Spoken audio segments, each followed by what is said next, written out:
JRD Tata அவர் சொன்ன ஒரு குறிப்பை மட்டும் சொல்லிடுறேன். டாடா சொன்ன ஒரு மேட்டர் ரொம்ப உயர்வான மேட்டர், அத சொல்ல வந்திருக்கு. எப்பவுமே குழந்தைகளுக்கு சொல்றேன், ஃபர்ஸ்ட் மார்க்லாம் வாங்குறதுக்கு முயற்சி பண்ணாத. யாரெல்லாம் ஃபர்ஸ்ட் மார்க் வாங்குறாங்களோ அவங்கள ஜெயிச்சுட்டே போ. ரெண்டுத்துக்கும் வித்தியாசம் இருக்கு. ஃபர்ஸ்ட் மார்க் வாங்குறவங்களை ஜெயிக்கிறது எப்படி தெரியுமா?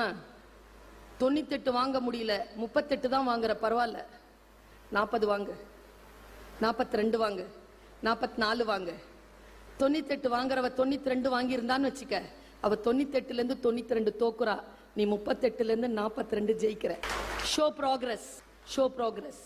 நான் 10th ஸ்டாண்டர்ட்ல 55% தான். ஆனா எம்ஏ யூனிவர்சிட்டி முடிச்சு வெளியில வரும்போது நான் யூனிவர்சிட்டி ரேங்க் ஹோல்டர். ஒரே சிட்டிங்ல தான் யூஜிசி கிளியர் பண்ணேன். பிஎட் பண்ணி வச்சிருந்தா கூட காலேஜ்க்கு லெக்சரரா போறதுக்கு வாய்ப்பு கிடைச்சது. 5 இயர்ஸ்ல முடிச்சேன் பிஹெச்டி. இப்போ I am an associate professor. இது நான் அசோசியேட் ப்ரொஃபஸராக முடிச்சு 5 வருடம் முடியுது. அது இல்லாம ஆசிரியையாக என்னுடைய 25 ஆண்டுகள் வெள்ளி விழா.